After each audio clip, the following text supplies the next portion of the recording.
Estamos de volta com o programa Viva a Vida. Aqui está falando o Bispo Tito Oscar, da Igreja de Nova Vida de São Paulo, esperando que você esteja aproveitando bem esse tempo, essa temática, absorvendo estes conceitos, estes ensinos, porque esta é a proposta do programa, que você viva a melhor vida que Deus planejou para todos nós. Estamos falando com o pastor Jarbas, já conversamos sobre vários aspectos do envolvimento do jovem com a igreja, das distrações que puxam o jovem para o lado de fora.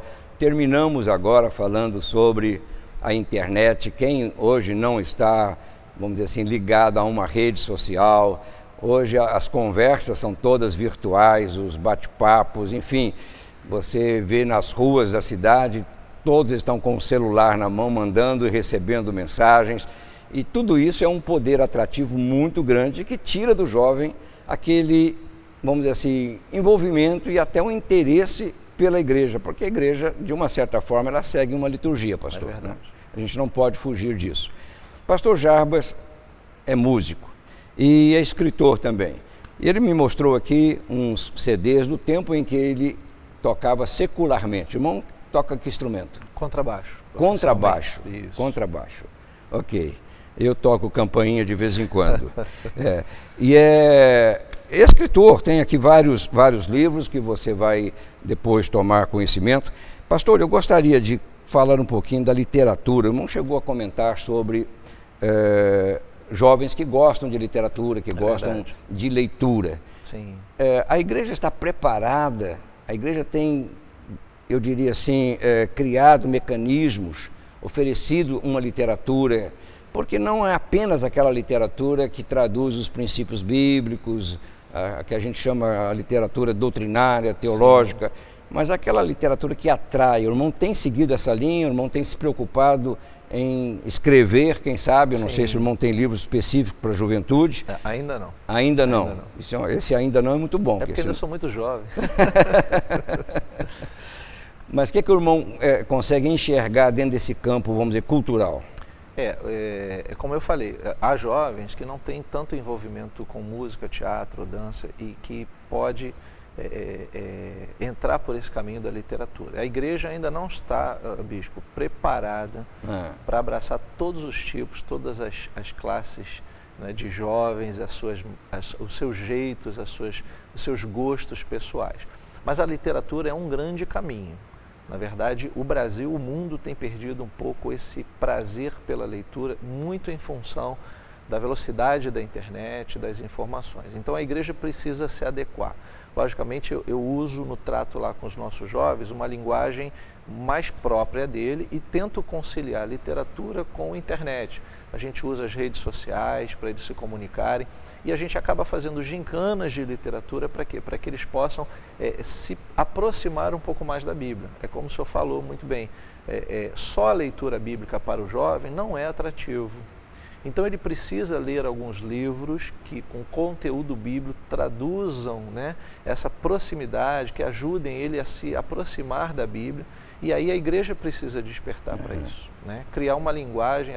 Nós vemos hoje até literaturas bíblicas, gospel, dizendo na linguagem do jovem, em forma de desenhos animados, né, em forma de uma linguagem mais prática. E nós precisamos pensar um pouco sobre isso. O senhor comentou se eu ainda não escrevi nenhum livro sobre juventude. Salomão falou sobre juventude na idade mais avançada. Eu estou aprendendo um pouco mais com os jovens para escrever sobre os jovens, né? É interessante que a Bíblia descreve a vida de muitos, vamos dizer assim, líderes que num período de juventude lideraram, sim, ou pelo menos apareceram no cenário bíblico. E há pelo menos dois jovens que me chamam muita atenção, porque um deles viveu ao lado de um homem de Deus. Não conhece bem a história de Geazi, né? Sim. Viveu ao lado de um homem de Deus e, no entanto, não soube aproveitar tudo aquilo que, com certeza, o homem de Deus passava para ele. Será que nós, pastores, não estamos incorrendo, talvez, nesse mesmo erro de achar que a nossa presença, a nossa palavra, a nossa orientação está sendo absorvida, está sendo esponjada, está sendo vivenciada pelos jovens? Será que a gente não corre esse risco? Eu creio que sim. O senhor falou do episódio aí do profeta Eliseu, né? Que a Bíblia nos mostra que ele aprendeu bem com Elias, usou bem a sua juventude para aprender. Já Geazi, ele acabou não aprendendo com o seu mestre o que deveria, e a sua juventude foi desperdiçada. Eu acho que nessa questão, bispo, a liderança, ela não pode criar um relacionamento muito direto com o jovem. Com o jovem. Principalmente nós estamos falando de liderança de meia idade, né? 40, 50 anos. Então, essa linguagem torna-se um pouco difícil. É uma informação um pouco truncada.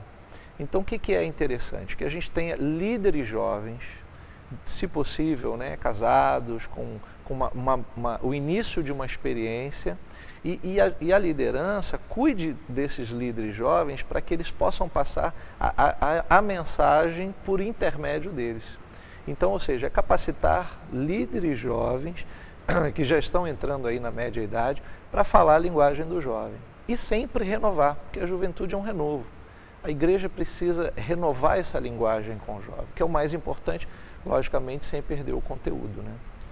Ok, estamos aí finalizando o nosso encontro. A gente não tem nem tempo de falar de uma outra área que o irmão abordou, que me parece é um convite também para os jovens se envolverem, que é a parte social da igreja. O irmão escreveu um livro chamado Panela Santa, que é um trabalho social de muita importância, mas fica para um outro programa, um outro encontro. A gente agradece a presença do irmão aqui. E sucesso aí no seu ministério, lá em Anchieta, no seu trabalho. Obrigado. Deus abençoe, pastor Jacques. Muito obrigado.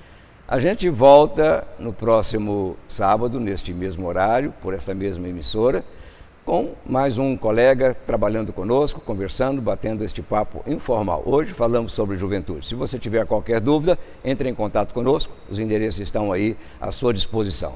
Até novamente nos encontrarmos. Um bom dia para todos vocês, de modo muito especial para você. Que Deus abençoe a sua vida